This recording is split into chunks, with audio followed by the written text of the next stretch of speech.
मराठा आरक्षणाने रान उठवल्यानंतर आता धनगर समाज बांधव अनुसूचित जमातीच्या प्रमाणपत्रासाठी आक्रमक होतोय। धनगर समाजाच्या मागण्यासाठी मेलो तरी चालेल, सरकारने अनुसूचित जमातीचे प्रमाणपत्र द्यावे, अन्यथा माझी तिरडी उचलावी असं सरकारला आव्हान करत धनगर समाज बांधवांनी एकत्र येत अनुसूचित जमातीच्या प्रमाणपत्रासाठी लढा देण्याचं आवाहन नितीन बंडगर यांनी केलंय।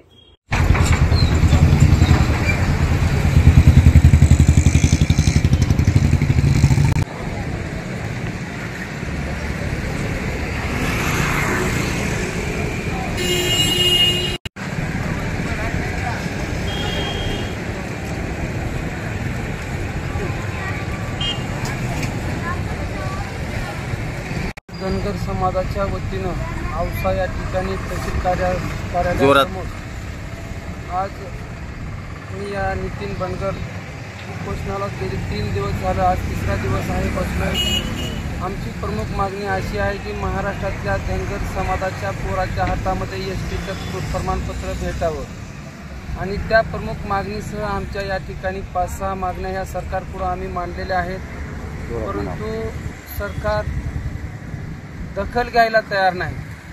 मग सरकारने दखल कधी घेणार? या धनगरांच्या आमच्या पोरांची जीव मेल्यानंतर सरकार दखल घेणार का?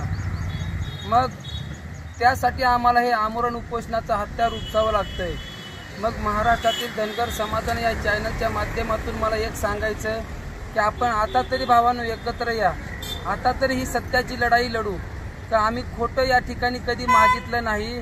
महाराष्ट्र शासनानं या ठिकाणी धनगर आणि धनगड ही एकच आहे अशी शिफारस केंद्र शासनाला दिली आहे। मग महाराष्ट्र शासनाला या ठिकाणी आरक्षण द्यायला काय?